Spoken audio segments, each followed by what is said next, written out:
Our names are Matt Jackson and Sean Green. We were just veterans BSing in parking lots about wrestling and their storylines until last year when... Dude, why are we just talking about this? We should record it and start a podcast. When you start a podcast, you have no clue what you're doing. You fumble through all the technology. Yep, you're back up, but you froze for about a minute. Oh, you're gone. You rely on Google searches and reviews to piece it all together. You rely on your co-host for insightful content. Surprise, surprise! And as live and in Technicolor. Dude, you've got an iron bladder. Because I have to go again. You make some friends along the way. The big man himself, El Jefe himself, Mikey. Okay, let's just rip the Band-Aid off, shall we? Hi, Nick. Long time no see. This is going to be a match here real soon. You eventually reach 100 subscribers. Reese hit our 100 subscribers, so perfect timing for Reese. Bottom line is, as you continue to push out content, you'll always have a podcast. With all that said, welcome to the If We Had the Pencil podcast. Here are your hosts, Sean Green and Matt Jackson.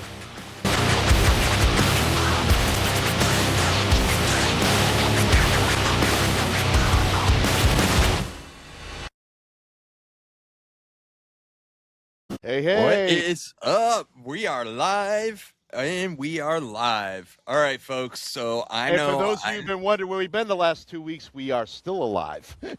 Yes, we are. Proof of Life podcast. Here we go. It is a big weekend. It's Summerslam weekend. Sean's finally back where the trees are green, and I don't have to look at brown anymore. It is great to be back and podcasting with y'all. And Matt, it is awesome to see you. How the hell are you, man? Oh, man, I'm doing good. Doing really good. Stoked about this weekend. A lot of stuff going on in the WWE world, in the wrestling world. And, yeah, we're 2 weeks behind, so it's going to be a little different format with this. But, yeah, we're excited to get back here and do our previews for SummerSlam, and we'll recap a little bit of stuff. And right now, tentatively speaking, tomorrow, 9 o'clock Eastern, 6 o'clock a.m. Pacific. Sorry for you West Coast folks, but just make stronger coffee.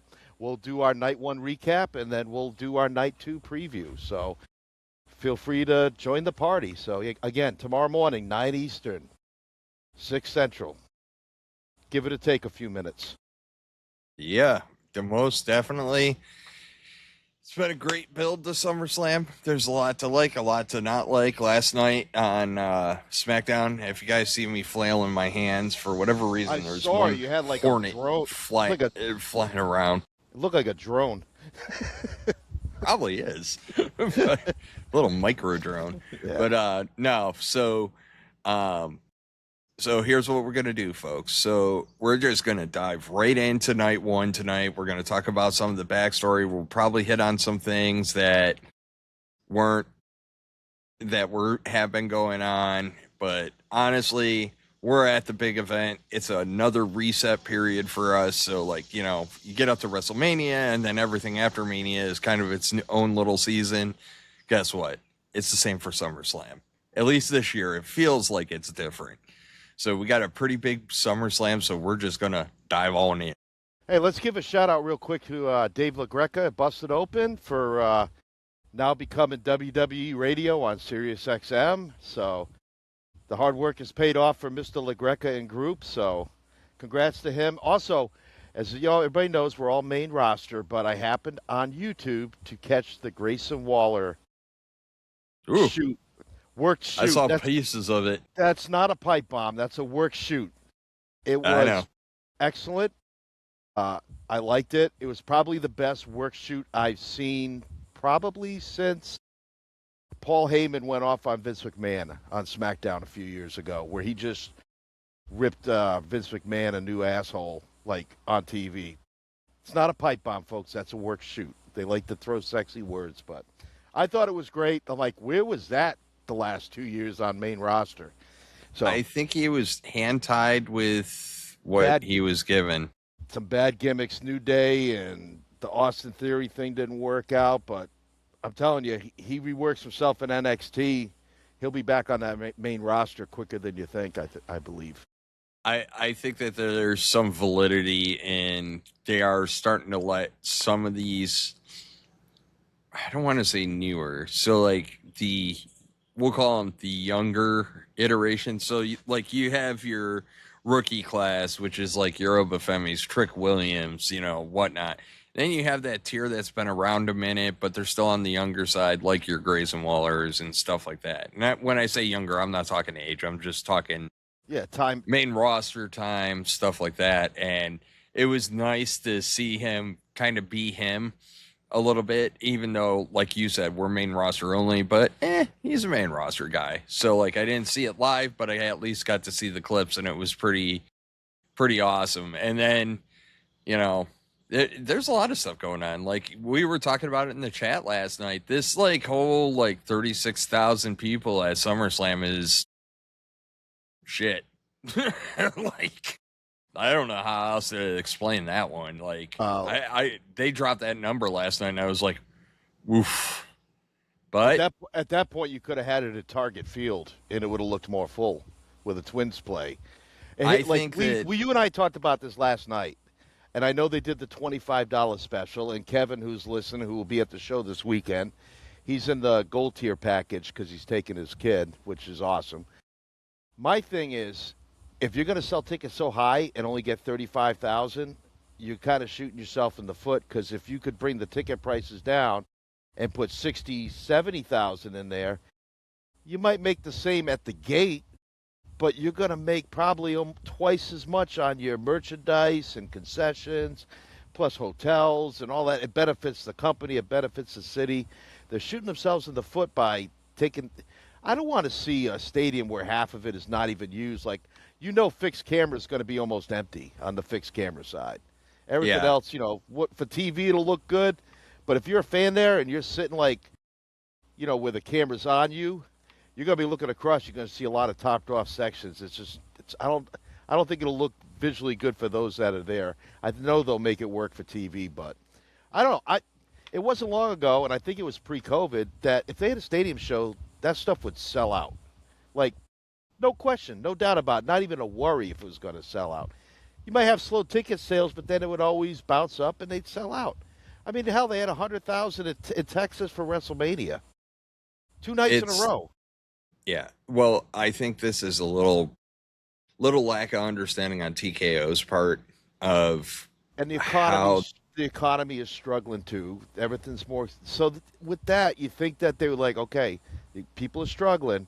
Let's make it worth their while to come out here, and let's make it affordable for them. I don't know. I don't understand how they can't see it, and some curmudgeon like me can see it. It's like, dude, you literally, all you had to do was drop your ticket prices, because like I said, this is probably a lack of understanding on TKO's part, right? Their primary bread and butter is UFC. So the gate is the moneymaker. Whereas WWE, I think you're losing out, because you have an episodic series, and the money doesn't just stop at that event. That event is a kicker. It's not the stopping point. Meaning, if I eat it on tickets, but I fill the house, to your point, everybody's going to buy merch. Everybody's going to buy all sorts of crap, concessions, parking, hotels. There's a trickle effect. And then on top of that, because WWE is a weekly, episodic, ongoing thing, you also get, you also benefit from, you have renewed interest. You have more people invested in your product, which means when you're doing your weekly shows, people are watching. There's still the online store if people really get into a character and whatnot. You make the connection at the house shows, but or not the house shows, but the live events, and then that carries you through. And the fact that they cannot get it through their effing heads that the gate at a PLE is not your moneymaker, right? You just want people there. Everything else is the moneymaker. So I think that the only reason why TKO is probably focused on the gate, they probably get the biggest cut off the gate. They probably get less of it, because when you look at merch sales, the wrestler themselves get a cut, and A, B, C, D, and E all get a cut on merch, right? So but it's the pennies game. If I keep on stacking those pennies up, I'm going to actually come out way further ahead than if I try to rape everybody at the gate and then I don't sell out, right? Because the product, believe it or not, even in this build, in my opinion, compared to what they've been doing in the last 2 years, it's gotten a lot better. So, yes, there's some misfalls and all this, that, and the other, but woof.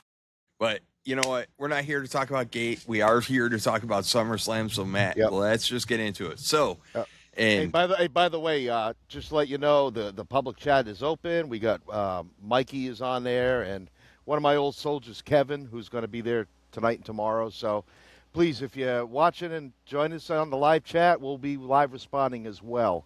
So yes, we will. All right. I have it up. I'm already responding, and if your comments are good, we'll throw them up on the screen. So, Matt, here we go. I started off with the match that you have been waiting for this whole time. What are you talking about? Well, it's the Bellas, Matt.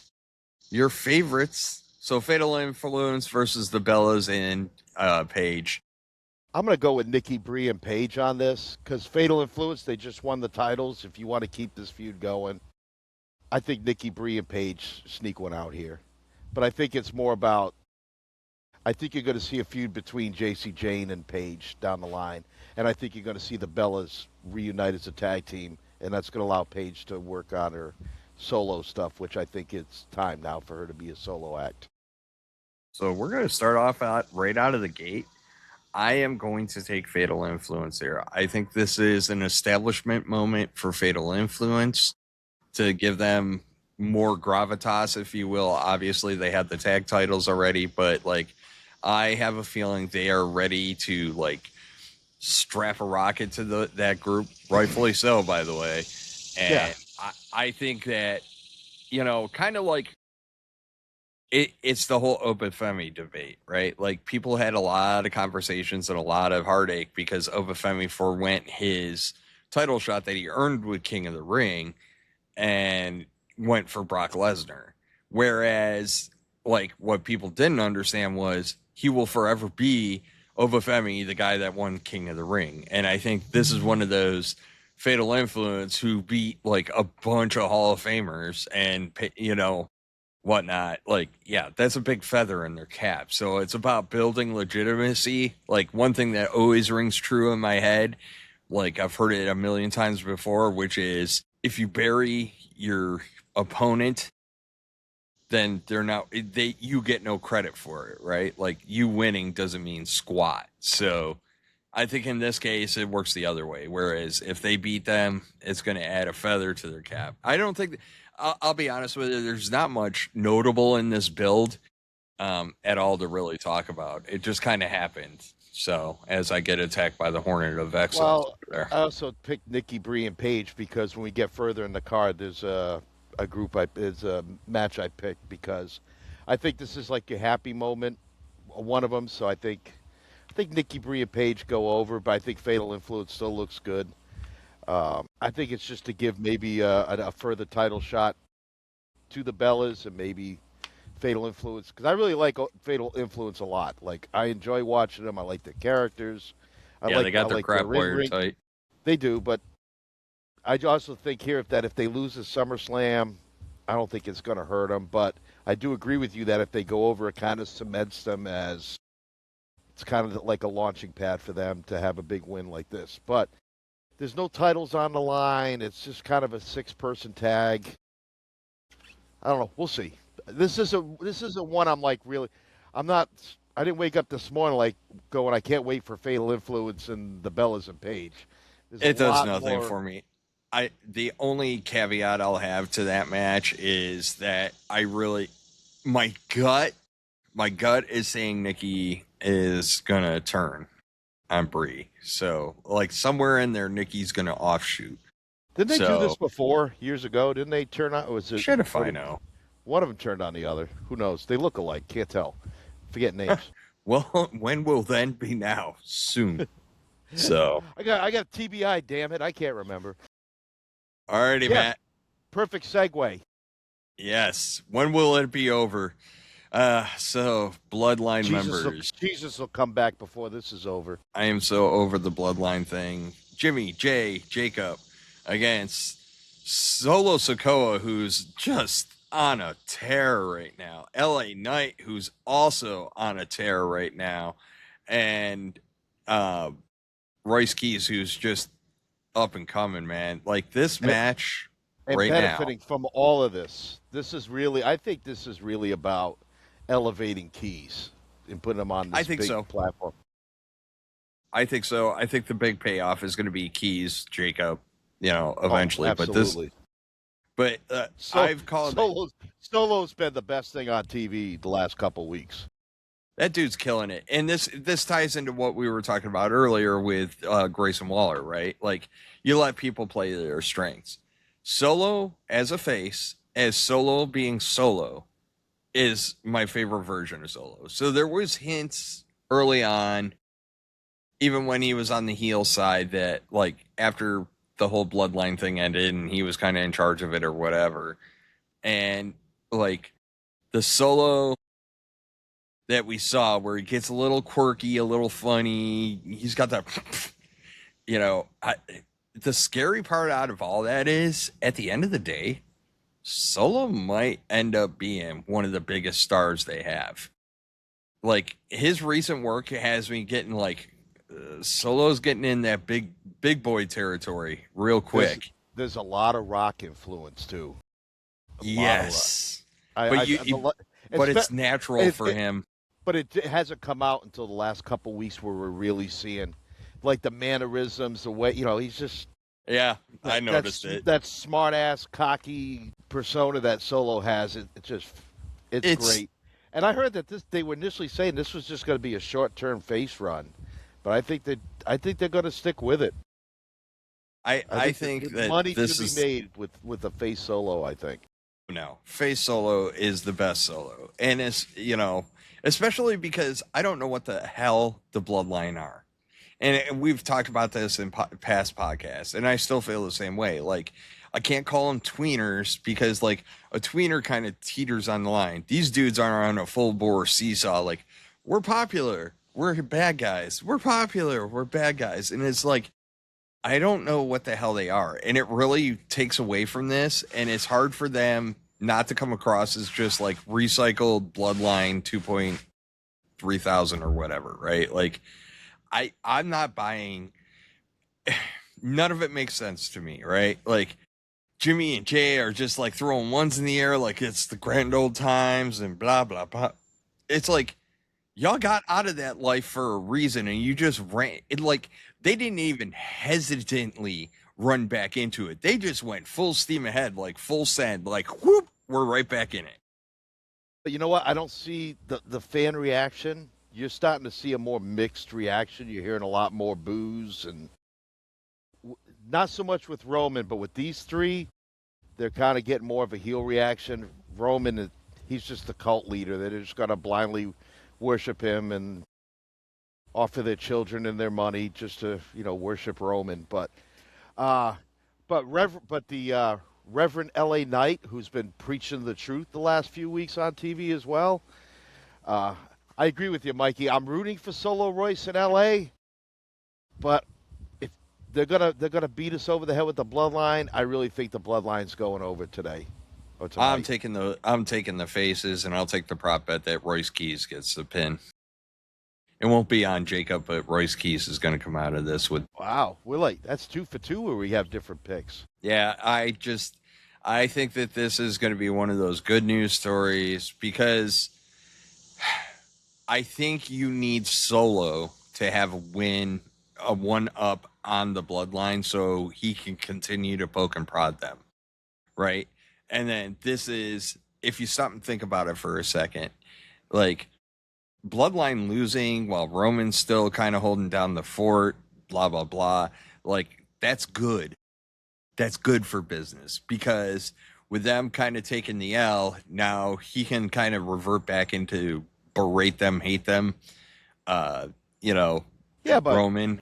If Roman loses, then Roman really can't do that. If they all lose, that's why. That's why. But they lost under his leadership, so it works either way. I know. I'm kind of playing my poker hand here. I'm kind of giving away my thoughts early, but man, if Roman loses and the Usos and Fatu win, then they got one up on Roman in the shit talking department. So this is a really tough card, I think, at times to really pick who's going to win. There's some stuff that's obvious, but I kind of like it that there's this little bit of uncertainty in this card about it's not so.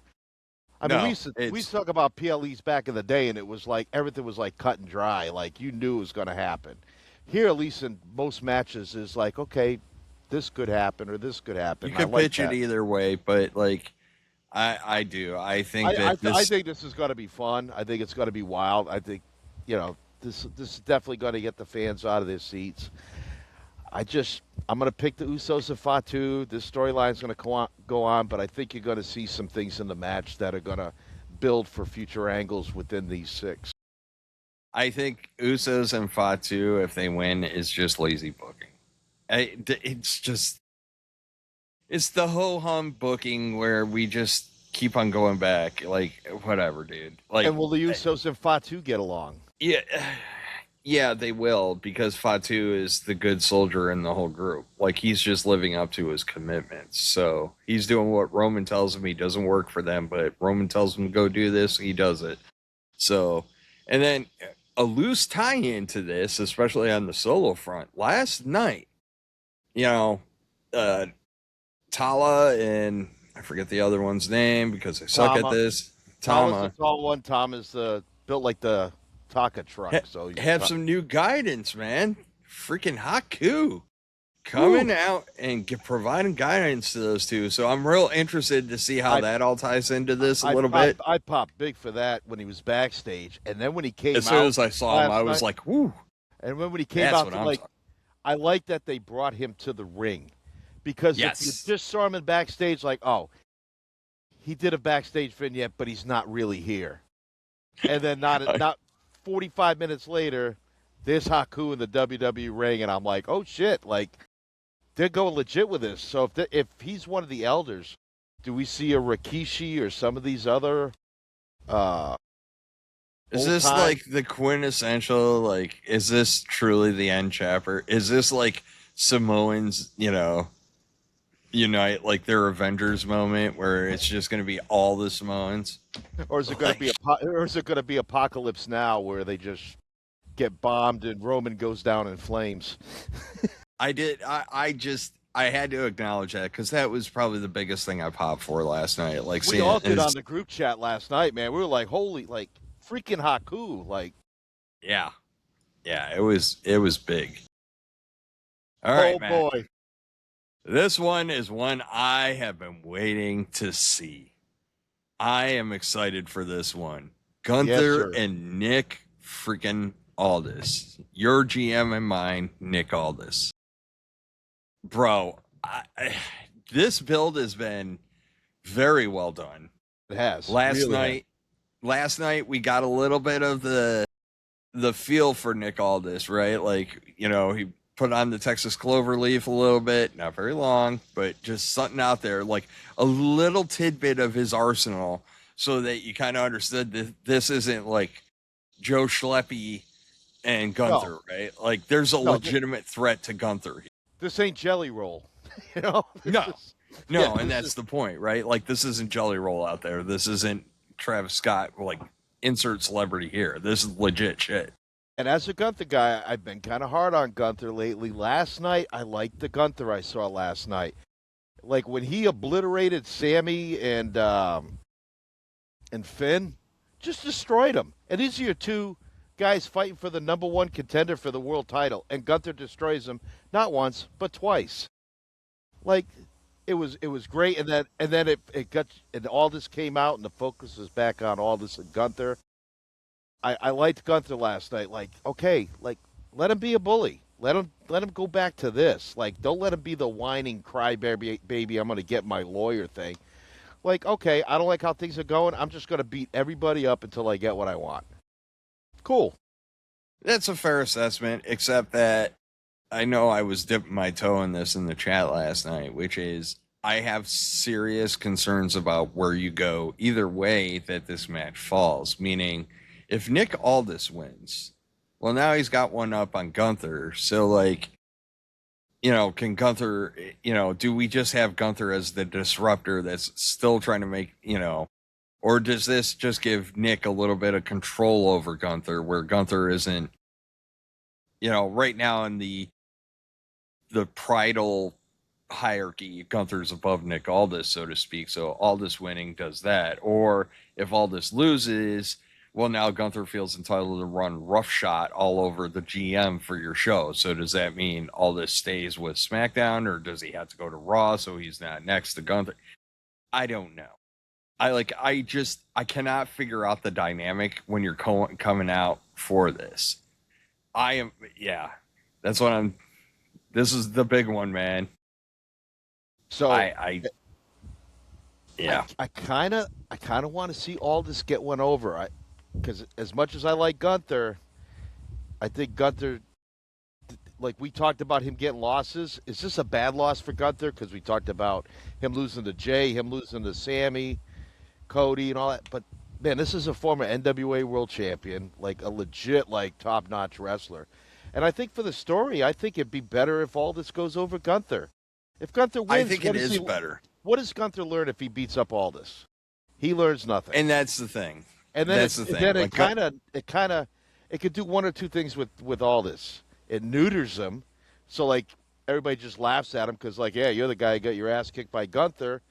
Or if it goes nip and tuck and Gunther sneaks it out at the end, does it buy Aldis some respect by most of the locker room? I don't know. But if Aldis wins, now you got a GM like, man, I ain't messing with that dude because he beat Gunther.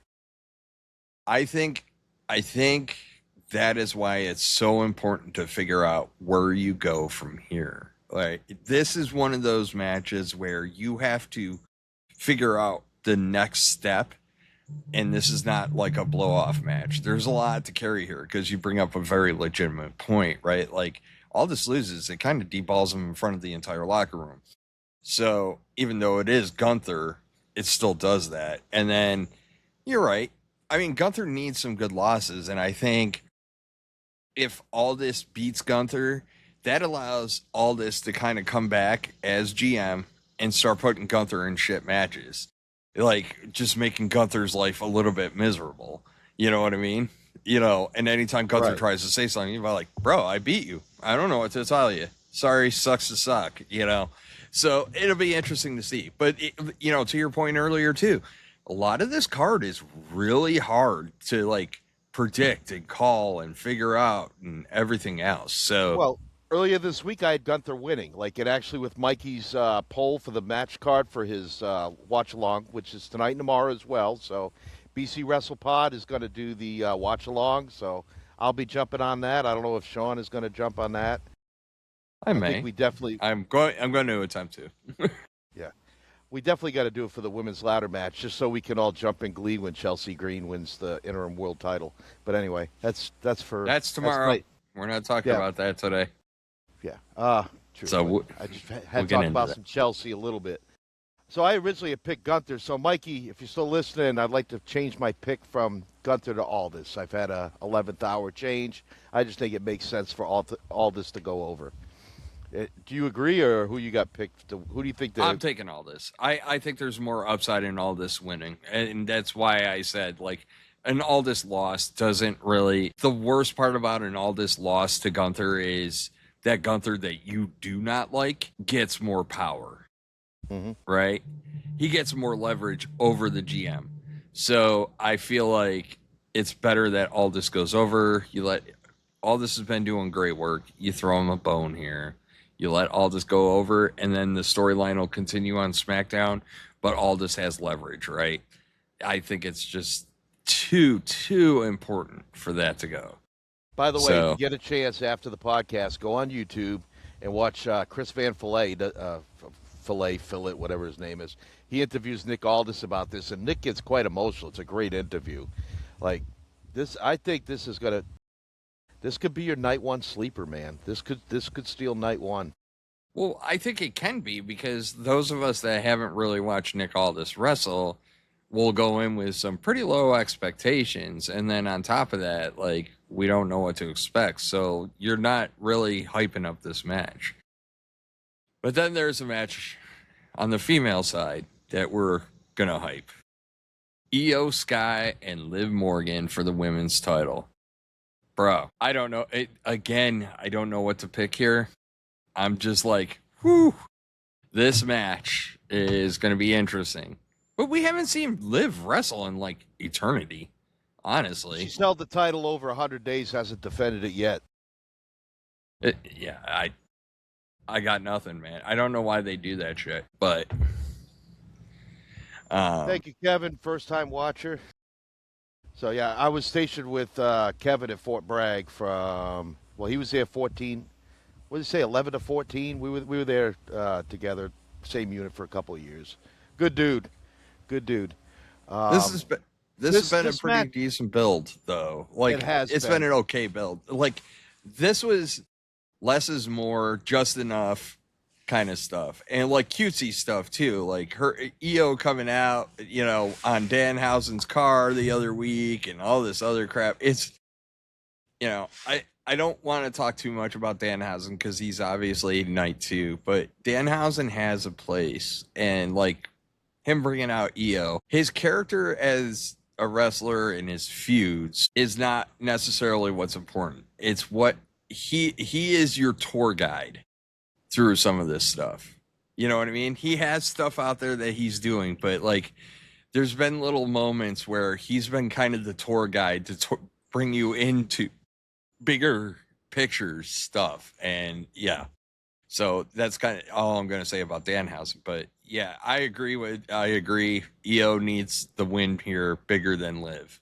Liv can still trot around, and Liv throwing hissy fits is probably better for Liv than anything. Yeah, so I have EO going over tonight. The only way I see Liv going over is if they want to stretch this feud out, if they're going to make this a series. But you really, could still make it a series. You just make EO go over here, because I think you need to. She's too good to not be holding the title. And I know we said Liv hasn't defended her title, you know, in the 100 days, but also she was out for a couple weeks because she about got her noggin split open when Stephanie rammed her into Raquel, so she was out for a couple weeks there. But still, the fact that 100 days without a title, you know how I feel about that, other than the fact it's bullshit. I'm with you. Yeah, I'm with you. And I think, honestly, the biggest FU would be have EO go over, and then EO go, well, you didn't defend the title for 100 some odd days, so you can't compete with me for 100 and some odd days. That would be a cool little thing on the follow-up. I'm taking EO here. I'm totally taking EO here. I think that you get more juice out of Liv losing than EO winning. Because the Liv meltdown will be great. That's why. That's why she's good at the meltdown, man. So Kevin said that he thinks that heel Liv gets boring after a while. I think in the past, this heel run, this run since she's come back has been a lot of fun. And I think, again, a lot of it has to do with the Danhausen thing. You know, it's kind of sparked that up. I think they've kept Liv very fresh in this. But, again, my beef is you're the champion. You can't go 100-plus days without defending the title. Especially when you're rolling around saying you're the greatest women's world champion of all time. Of all time. Yeah, like you have to put up or shut up. So negatory. I think her losing is a lot better benefit, and I think you get that jersey coming out of her. Whoo, child. Just let it go. Especially now that Raquel has the IC title. That's another reason. That is another big reason why you take that off of her, because now. Yeah, so Kevin and others that haven't watched in a while, we've been off for about 2 weeks, so we're playing a little bit of catch up. Our format's a little different today, but man, I was so happy, and Sean was, our whole group chat was, when Raquel went over Sol Ruca, and we love Sol Ruca too, but I think that was good. She had a short title run. Sol got to dip her feet in the water, see what it's like to be a title holder on main roster. I think now you can kind of work on some of her in-ring stuff. I still say Saul does too much risky high-flying stuff, and it's obvious.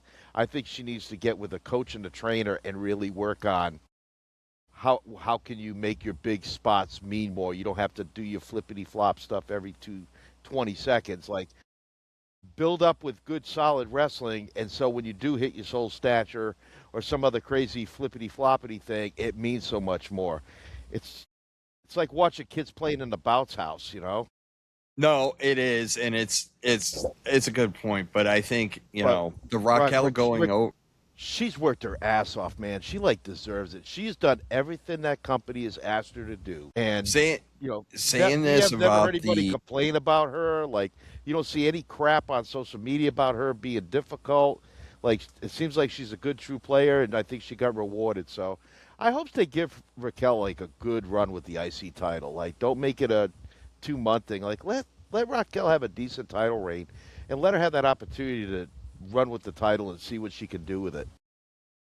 I don't disagree. And I think that, I think the dynamic is about to shift, because if you have Liv lose and Raquel's got the IC title, now whoever's got the Golden Judgment Day makes the rules, right? And to be kind of honest, Liv has been a little self-serving in the Judgment Day and has kind of neglected the others, so to speak. So I think that there's a legitimate way to do this where Liv's life becomes kind of miserable, and it's a big deal. So Speaking of Judgment Day, can JD McDonough, is it possible for him to have a bad match? No. Even his match against Danhausen on Saturday Night's Main Event, it was comedy stuff, but Danhausen had to work. If you're with JD, you're gonna put your boots on. You're gonna earn your money on that night. Other than the shenanigans with him and Danhausen, the comedy stuff, there was some good work rate going on during that match. Danhausen brings out amazing. the best. I mean, JD does. JD brings out the best of everybody. It's not a night off if you're wrestling JD.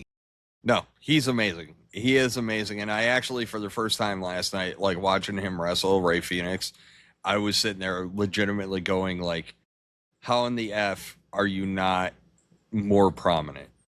But we don't get to see a lot of his. No, that was a great match, and you knew Phoenix loved it last night, because even after the match, after he pinned him with that muscle buster was brutal. But you saw Ray tapping JD after the match. Probably one, to make sure he was all right, and then two was probably man, that was good shit. Thanks, because that match was fantastic last night. I know we're doing our SummerSlam preview, but I had to talk a little bit about JD, because we've talked about him since we started, and he is the most underrated guy probably on the roster right now. All right, let's keep it simple. This one I think I can make the call on. Obafemi, Brock Lesnar. Who you got, Matt? Because I know who I got, and it ain't even. Yeah, I don't have to think about it. This is a gimme. This is Obafemi. I think this is Obafemi. And I think Brock's gonna make Oba look like $1 million. He's gonna give Oba everything that Oba needs. I think there's going to be blood here. I think that this is going to be great. This is going to be great. And I think I think they tipped their hand a little bit because they started talking about Brock Lesnar's streak in Hell in the Cell and stuff like that. And I'm like, okay, but I think that just builds and makes the win bigger for Obafemi. So this is Obafemi all the way. And I don't even want to babble about this because they just nailed the build between these two. So, and Obafemi is just phenomenal. He's a lot better on the mic than I realized. I'm digging on Obafemi too. He's the future. So, he is the future Brock Lesnar, though. He's not. Yeah. Everybody kind of has their own little niche, right? But he is definitely going to be one of those larger than life stars, without a doubt. Without a doubt. Yeah. So, I just hope they utilize the cell. I hope it's brutal. I want to see Oba get in that environment, see how he does, especially with a guy like Brock. And make it go longer than 7 or 8 minutes. So, Matt, what do you want to talk about? Man, we could talk a lot. I really don't want to talk about the promo last night from SmackDown because It was didn't add so any. useless and so pointless and so It was just ugh. it was like two old drunk guys fighting at a Friday night poker game. That's Like a good they're point. buzzed, and they had a little bit too much PBR, and some money got maybe some hands went bad, and all of a sudden now these two buddies decide to have a slap fight at the poker table, and this is what last night felt like. I don't think either of them are very good at the mutual appreciation match. No, we saw it with Punk and Roman. We saw that with Punk and Roman at WrestleMania. That was kind of sticking out in my brain that like Punk has had this problem. Cody hasn't been good at the mutual respect match either, right? And you brought up a good point. You said when it comes to yeah, agreed. But like I think that like, you brought up before we started recording that, that Chad Gable and Penta are doing the mutual respect thing very well. So I'm looking forward to it. And of course, it's brought to you by Street Fighter. So I was out in California, didn't realize it at the time, saw Cody Rhodes as whatever character from Street Fighter he's playing on the back of a bus. I was like, oh, it's Cody Rhodes on the back of a bus. I was like, oh, Street Fighter must be getting ready to come out. Then I passed the bus. I was like, oh shit, that's actually Cody Rhodes' bus. And that was when they were getting ready to go it was a Thursday and they were getting ready to go have Friday Night SmackDown in Oakland. So it was like, I actually saw Cody Rhodes' bus. Cool. Side story, but it's probably more interesting than this build has been, to be honest with you. Like, this build has just been like, it's like two girls slap fighting, man. It just, it doesn't need a build, but they tried to build it and it just doesn't care. I don't care. Like, I look forward to the match because of who they are, but I don't care. Right. And the only way I'm happy if Cody goes over, the only way I'd be happy if they had Cody go over is if he turns heel. Other than that, it's got to be Punk all the way. Yeah, but last night in the promo, they had Punk kind of more leaning heel. So, like, I don't know. It feels icky. And then one point that I forgot That's to what I bring up. said in the chat last night. I'm like, this is icky. Like, it was. One point going back a minute on the Brock Lesnar thing.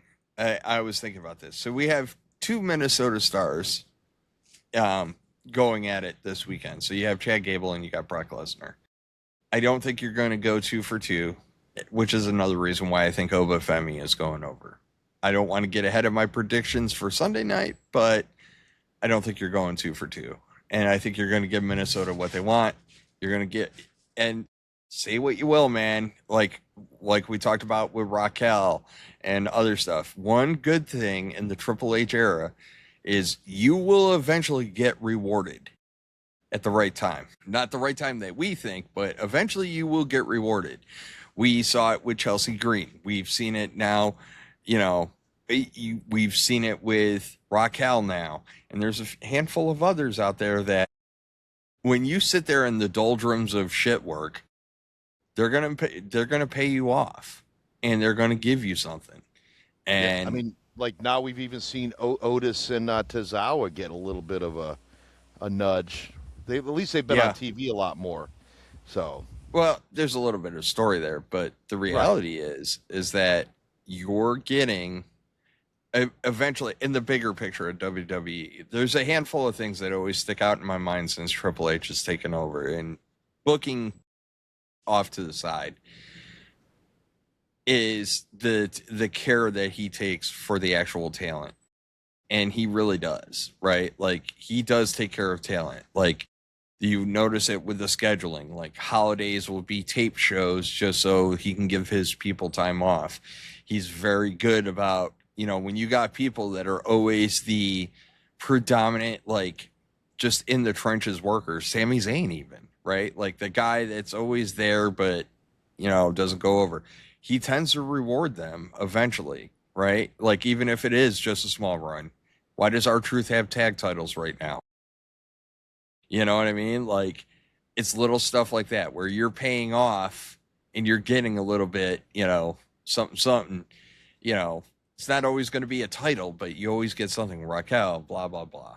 So I do notice and acknowledge that he does make efforts to take care of his talent and reward them for their work. So, and then, you know, I say all that to say, meh, I don't know, flip a coin, Matt. Who are you taking in this one? That's how little I give a shit about this match. I think I got CM Punk retaining. It just makes sense. Cody needs to be away from the world title for a while, unless he turns heel, and then you can have fun with that. But I don't think they're going to turn Cody heel. I think you keep the title on Punk, and I think whoever beats Punk for the title should be a younger guy down the line. If we're pushing this youth movement, damn it, let's do it. Like, I'm tired of 40-something-year-olds constantly holding on to the titles. Like, some of these young guys, because they're cutting promos about it now. But I mean, Punk and Cody. I mean, between Cody bleaching his hair and Punk dyeing his, it's like, hey, they work on ain't their the only promos two. at the hair salon. Somebody else is rocking the Just for Men as well, and he's on Sunday night in the main event. Yeah. Gray as hell one week, and the next week he's like, Roman looks 10 years younger. Look at me. Yeah. My God, like, how they don't have a sponsorship from Just for Men is beyond me. Yeah. There is one outside factor, and we kind of dipped on it. So this match is brought to you by Street Fighter. Cody is in Street Fighter. Roman is in Street Fighter. They are going to go on a promo tour. Are you going to strap Cody just so you have your belt flying around on these promos? True story. Yeah. I don't know. I'm asking, do you do a title switch here? Just so that while he's out on the title, out on his promo tour for Street Fighter, getting publicity ginned up for Street Fighter, do you put the belt on Cody so the belt is there when he's doing all this promo activity? I hope not. No. And I hate to say it, it makes me wonder if that's an influence on Sunday as well. Well, yeah, we'll talk about Sunday I hope tomorrow. not. I hope not either. Like, I said this before, Punk's latest run, that I thought his last run should have been his last run as world champion. Obviously, they had to get Punk Cody, so Punk's champion again, whatever. But damn it, Punk's what, 48 years old? He's up there. Let's stop having the usual suspects holding the title. The fans are saying it. They've even worked it into the storyline that people in the back are saying. Sports Illustrated saying it. Bleacher Report saying it. Becky Lynch is even saying it. By the way, we need Becky to come back. This is a prime opportunity in this main event to bring a guy like Randy Orton or Drew McIntyre or both back into the fold. And if they do bring one of them back, who do you think would be the logical person to bring back? So, there's a lot of layers to this onion, so let's peel a few. I think at least one of these titles, be it the one on Raw or this one, needs to be held by a younger champion. I think injecting Drew McIntyre, injecting Randy Orton into this match. First off, I will say this. Neither appeal to me in interfering with this match. I think they're better served. We know from this podcast that I just want Roman to get his comeuppance at some point. And I think there's legitimate beef for Drew. There's legitimate beef for Randy to get involved and really F up Roman. So you're saying if you bring him back, you wouldn't bring him back in this match. You'd bring him back in the No, because here's what I want. Whoever your bright and shiny toy is that you are going to push to the moon on SmackDown, whomever that is, you put that feather in their cap that they beat CM Punk. So I'm taking Punk here. Yep. Love me some Cody, but the more established star is CM Punk. So if somebody young manages to get a win over CM Punk and take the title off of CM Punk, I think that is bigger than somebody getting a win over Cody Rhodes. Cody Rhodes is a self-made dude, right? Like, there's his. Let's be honest about who Cody Rhodes is a little bit. Like, CM Punk has been a star for a long time. He's not wrong when he says people have been talking about him even during his 10-year absence. Cody Rhodes is a now. CM Punk is a then and now. You know what I'm saying? So any win over CM Punk is huge. Any win over Roman Reigns is huge. You know, so I'll take Punk here, and I'm just going to assume that they're going to stay the course, but I would like to see at least one of these titles go to a young buck, like a young guy. And I think that the SmackDown title is the one that's a little more loosey-goosey, whereas you could have all your crusty-ass old farts on Raw duking it out. And there's a secondary problem in here that has another layer to the onion, which is Mania's in Saudi next year. Saudi love that nostalgia mirror, dude. They love them some nostalgia. So do you think that you're going to have Punk and Cody here and maybe Punk and Cody too at WrestleMania, whether it's for the title or not? Or it depends on how the match goes. This isn't one of those, like, let's compare and contrast main events, right? Punk, Cody, meh, whatevs. Roman, Seth, epic. Yes. Right? Roman, Seth is huge. Huge. I'd say Punk and Cody's not as huge, but it's still a big main event. It's a big main event. It's not huge. No. Roman, Seth, anytime those two go at it, is huge. And no matter how you try to spin it and downplay, like, anything that Seth has done, like, when him and Roman get together, it doesn't matter if he, you know, I always joke around as a Bills fan. I say the Bills could go 2-15. So long as those 2 wins are against the Dolphins, I'm happy. You know what I mean? Like, sometimes you just have that rival where, like, it doesn't matter who's down, who's up. It doesn't matter. That rivalry transcends everything else, and that is Seth and Roman. Punk Cody is just 2 great guys going at it. Like, there's no aura around it. It's just, we know if CM Punk is good, we know Cody Rhodes is good. Yeah, it's a dream match. Which, you know, going back to it, why, instead of adding all this other baloney to it where they're fighting at each other, why can't they why can't we just label it as a dream match?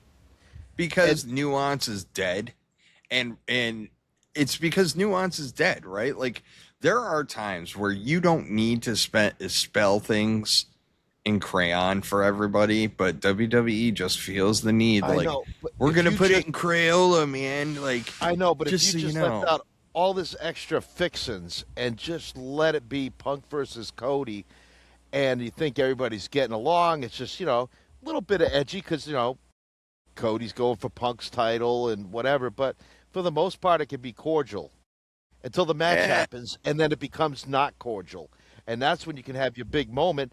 Right now, this whole teasing, like, where they're fighting, it's, like I said, it's just... Problem with cordial. There's a legitimate problem with cordial in this situation. People don't like cordial anymore either. I don't care about that. The problem with cordial, at least in this instance, is if you went cordial with these two, it's the exact same promo. Right? Like, and this is where it's hard, where their inability to do a mutual appreciation match rings hollow, and it doesn't come across. Whereas, like, Penta and Chad Gable, that comes across. Yeah, WWE thinks we're stupid, but they also all think we're 5 years old, so whatever. Mm-hmm. Like, sometimes you just got to let it hang there. Let people debate over it. Let people overthink it, and sometimes give them what they want, but they won't because they're dumb. But anywho, who are you taking in this, Matt? I've droned on about this. Oh, Punk. I'm going Punk. Yeah. I think there's a lot of follow-on here, but there's a lot of nuance outside of wrestling that I think has a lot of factors here. I think Street Fighter, you know, the movie coming out, has some outside influence. I think Mania being in Saudi has outside influence.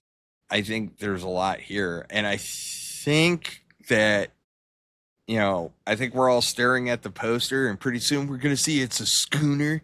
There's a nice Mallrats reference for you. But, we're staring at it, and it's just now starting to come into focus. I think after SummerSlam, we're going to have a legit, big time focus shift on what we're going to become.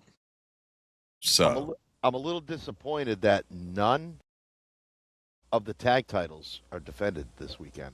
None. I mean, they kind of defended last night on SmackDowns in a nothing match that was basically thrown out. But that match you knew was getting thrown out before that match got thrown out. Yeah. Because you're not going to. I even said it in the chat. I was like, "There's no way you get out of this without DNF." Yeah, and then Division, they're not involved in SummerSlam at all. I think it's because now they're kind of doing this reset. I think they're waiting to bring Bronson back, and but I still would have liked to seen Division defend their titles on this card. But who are they going to defend them against? Like, what team could they go against right now? Because WWE has an opponent problem, and they are going to have to rip the Band-Aid off because I think they have too many titles. They have too many titles, is what they have. Not really. They just don't have. They're not putting the talent in. They're skittish to pull the trigger on younger talent, right? And some of that is Austin Theory's fault, to be honest. Like Vince, strapped that kid so freaking quick, and we're like, really? And it went disastrously wrong for him. So I think there is some buyer beware there. But overall, I mean, I don't think there's too many titles because they do lead to compelling storylines, but you have to use them correctly, right? Like tag titles, there's only one set of women's tag titles, that's you have it tied up in this whatever feud. Yeah. And the good thing about one set of women's tag titles is they can transcend both brands. So who do you want to get hyper exposed? So why can't we do that with the men's tag titles? I think because they had a stretch where, and they kind of you got to keep in mind, there was a stretch where SmackDown was built around the tag title division there for a little bit. Yes. And it was amazing. And we were calling for all right, now do that on Raw. There is legitimacy out there that those tag titles can be done because there's a lot of talent out there that's really talented that would be very intriguing as a tag team, that's going out there and rigging shop. Wouldn't this be the time to do it? SmackDown's 2 hours, Raw's 2.5. You got 4.5 hours of program across two brands. Yes. Well, if you want to get talent on there, then you bolster your tag team division. You get more talent out there, and you can elevate your tag team titles. And they're not doing that. Yes. Well, I'm going to hold. You got to do more. You got to do with more with less. You got less. I'm going to withdraw. I'm going to hold on to my criticism until I see what they do after SummerSlam. I'm going to, because we talked about it this whole preview. The card tonight is solid. If this was just a one-off PLE, this card's insane. Oh yeah. Just tonight is a great freaking card. There's some fluff in there. There's a couple of popcorn matches in there, and it's mostly the multi-person tag, but all the one-on-one shit is solid. So, it's solid because they did good builds. So, I don't get it either, Mikey. I don't either. They were on such a tear with tag team wrestling and doing great stuff. I was loving it. That's what we were talking about. All the great tag teams. It was awesome, and it just poof, it went away. Well, and they were doing good with tag teams, meaning actual tag teams. Why couldn't you have the Street Profits and the Vision do a run back of their tag team match at SummerSlam? And that's why I'm pumping the brakes and waiting to see what they do as a follow-on, right? Unless you see that the night after SummerSlam. You might see it on the Raw after SummerSlam. Well, there's a double-edged sword here, right? You just brought it up. There's only 4.5 hours. Well, you got to do a build. Well, it's easier and quicker, and you can get more juice worth the squeeze on one-on-one builds than you can with tag team builds. So even though technically I guess you could say one tag team versus another is a one-on-one, but neither here nor there. It's harder to get the juice worth the squeeze out of that. So I think it's a prioritization of time, which time is an asset. So damned if you do, damned if you don't. Really what they need to do is really start thumping that. Because, like I said, did we need that shit at the end of SmackDown last night with Cody Punk? No. You could have built something else out of that. But it's the go-home show, so what the hell are you going to do, right? So, okay. So, yeah, it is what it is, what it is. It is. You know, so let's do a quick rundown here. So, here, you took the Bellas and Paige. I took Fatal Influence in this one. Correct me if I'm wrong. And the Usos versus Keys, Knight, and Sikoa. You took the Usos and Fatu. I took Knight, Keys, and Sikoa. In this one, we both took Nick Aldis, Io, and Liv. I think we both took Io on this one. We did. Yep. This one, I know we both took Obafemi. Yeah. Yep. Man, what a night one. And then this one, we both took CM Punk over Cody Rhodes for a multitude of reasons, not the least of which we don't want to see Cody near the title because he's better at chasing. So that's a great night one preview. We're going to find out tomorrow. So like Matt said, we are planning on doing another one of these tomorrow, roughly about 9:00 Eastern time. And we're going to sit here and ramble on and on and on. We're going to do a recap of everything that happened in night one. Very consolidated, very quick, very nice, very evil. And then we are going to do a preview of night two and talk about what's going to happen and what led to the stuff in night two. And then maybe if something crazy happens, we might have an emergency pod. But right now, no emergency pod. Yeah. So no, I don't see anything.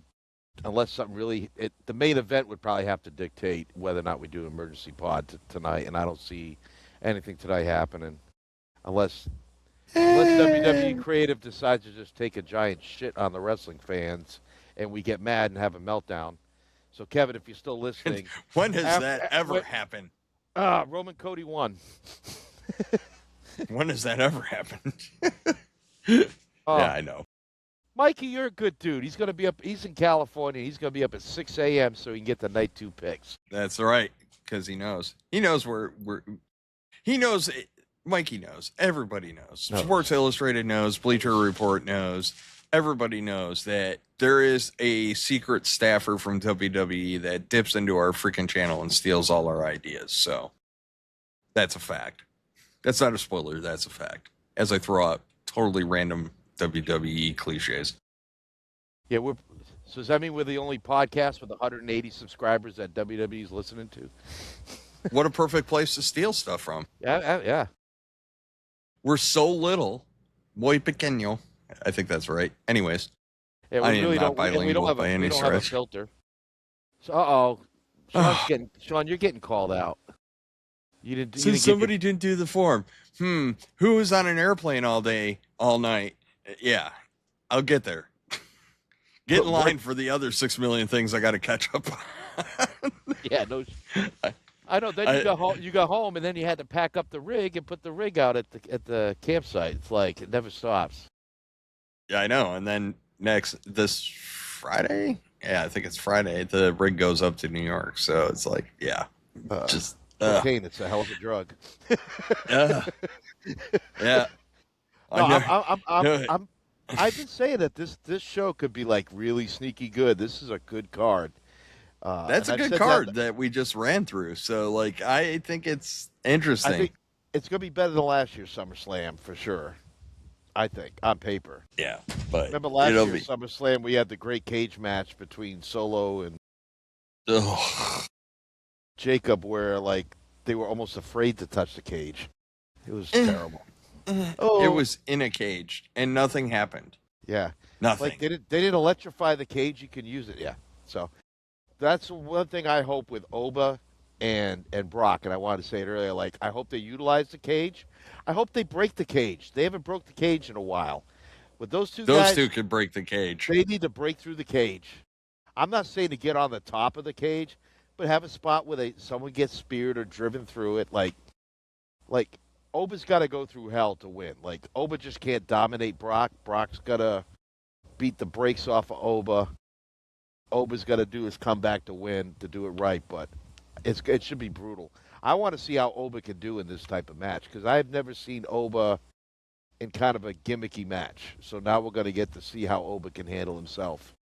And Hell in the Cell is like one of the biggest ones to prove yourself in. So, should be fun. I think, yeah, it should be fun. I think that, this one, you definitely need Oba to go over. Because I think part-time Lesnar is not going to cut the mustard. So, like, we need Oba to go over. Which just establishes Oba as a monster. And then him as a monster, it's just, it is what it is. But I belabor the point. Everyone, like we said, night 1, SummerSlam tonight. And Matt and I are back on track. Work's out of the way for a little bit. So Sean is actually available to do stuff. And again, apologies for the last 2 weeks. But you know what? We all needed to do a reset anyways. We're out of the doldrums. We've got fresh takes, fresh ideas. Matt, tell the folks where to find us. Sure. Find us on TikTok, YouTube, of course, Instagram. You can find us on Spotify as well, and Apple Podcasts. So we will get this episode. I know it's a live one, but I think the plan is also to drop this as well on our other platforms. So again, tomorrow morning, 9 o'clock Eastern, give or take a few minutes. It won't be any earlier than 9, but if we start past 9, it'll only be a few minutes. But again, we'll do our recap. We'll do our lead into, and hopefully we can keep it around the same time frame, an hour to hour and 15 minutes. Depends on what happens tonight. So, prepare to go that length, but it could go long, but we'll try not to. But again, it's good to be back on. Thank you all for your patience out there while we've been off the net for the last week and a half or so. It's summertime. Sean has a crazy work schedule. But I'm glad that we're able to get together this morning and kind of tie in what's happened the last 2 weeks, especially with a big show like this. So, again, tonight, Mikey at BC WrestlePod is going to be hosting the watch-along. And I know that I'll be popping on there here and there for a few things. And hopefully Sean will as well.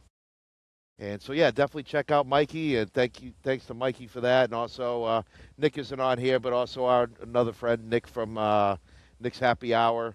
Good stuff with him as well. He'll be, I think he's running the watch-along tonight on Mikey. So please tune in for that. And with that, I will, yeah. Oh, yeah. I don't think that's going to be PG.